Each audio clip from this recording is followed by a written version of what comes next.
Hey guys, I'm Tom the Tech Chap, and this is a pretty special video. I've been waiting to do this for such a long time, but it's finally here. I've got the brand new Samsung Galaxy S10 Plus versus the original Galaxy S, the i9000. The original Galaxy S launched for about £500 back in March, was announced in March, released in June 2010.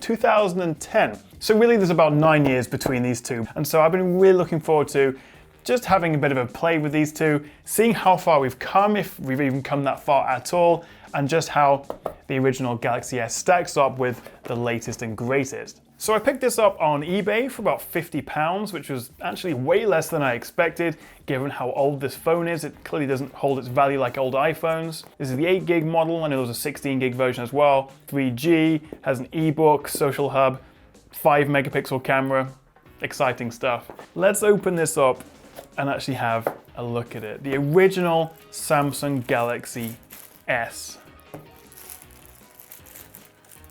Still got the plastic on the back. I think this is a new phone. I think. Maybe it's like a store display model or something. It's still got the plastic on the back. So here we go, 9-year-old plastic. That's the stuff. What do you think? How would tech reviewers describe this in 2019? Feels good in the hand, maybe? It's certainly not the best looking phone. It's obviously plasticky. You can hear the volume rocker shake. It's about 10 millimeters thick. Now, obviously, realistically, this would be versus the S10, not the S10 Plus, but of course, there wasn't a Galaxy S Plus, so bear with me. That is ridiculous. It's so cute. Look at it.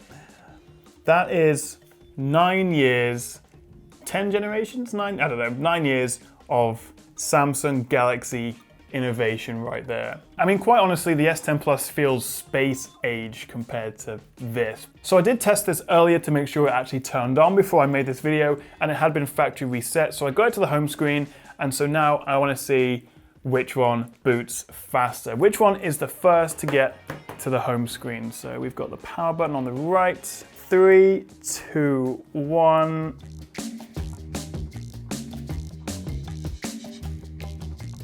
All right, I gotta log in, gotta sign in my PIN.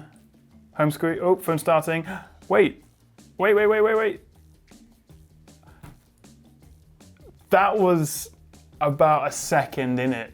If I didn't have to put my PIN into the S10 Plus, I reckon that would have been about the same. Now, fair enough, this doesn't have many apps on it, or it doesn't have my SIM card in it either at the moment, but it is connected to Wi-Fi.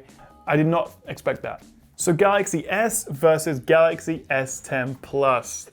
Look at the difference, the screen size, just the size of the phone. Either we've all got much bigger hands over the last 9 years, or we've just become accustomed to these phablets. I mean, as futuristic as the S10 looks, it's just ginormous compared to the Galaxy S. And where we could once do everything with a single thumb, now you have to use 2 hands or finger gymnastics to get to the top. That really is an astonishing difference in terms of size.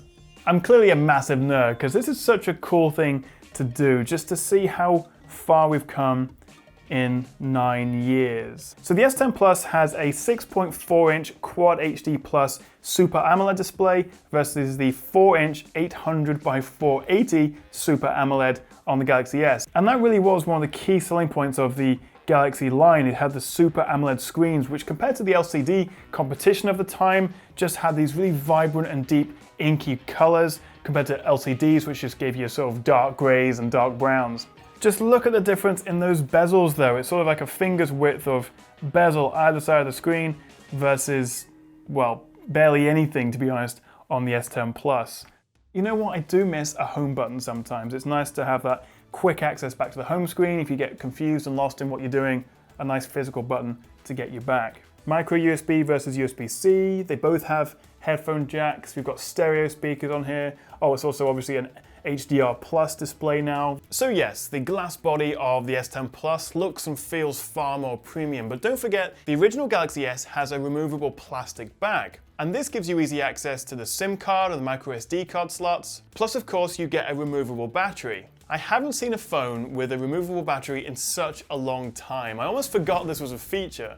And while the 1500 milliamp hour cell of the Galaxy S is relatively tiny compared to the 4100 milliamp hour cell of the S10 Plus, the fact that you could buy a couple of spare batteries and then just hot swap them out was a genuinely useful feature. Although don't forget, this was a time before we had super fast charging, not to mention wireless charging. And the downside, of course, to having a removable back is, well, the phone doesn't feel as nice, it's got that cheap plasticky feel, and also obviously it's not water resistant, whereas the S10 Plus has IP68 water and dust resistance.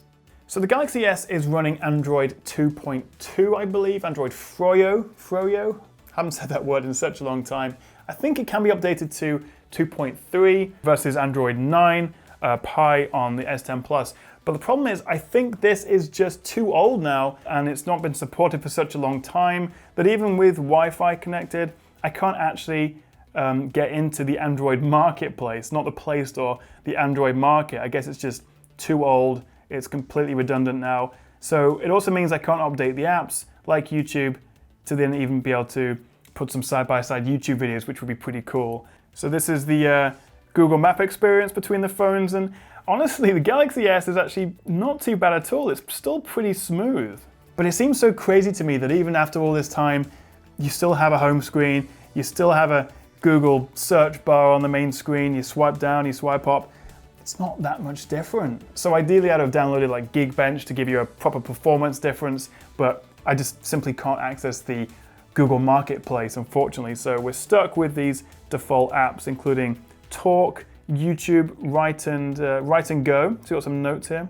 Oh, that keyboard is so small. Actually, you know what we should do? Let's open up the camera app on both and see how far camera technology has come in 9 years. So this is a 5 megapixel camera with autofocus. It says on the tin. It can also shoot up to 720p video. And we've also got a VGA camera on the front. There's actually a massive difference in the field of view. There's so much more in the frame on the S10 Plus, and that's not even using the new ultra-wide lens. Look at that, that's crazy, versus the standard lens.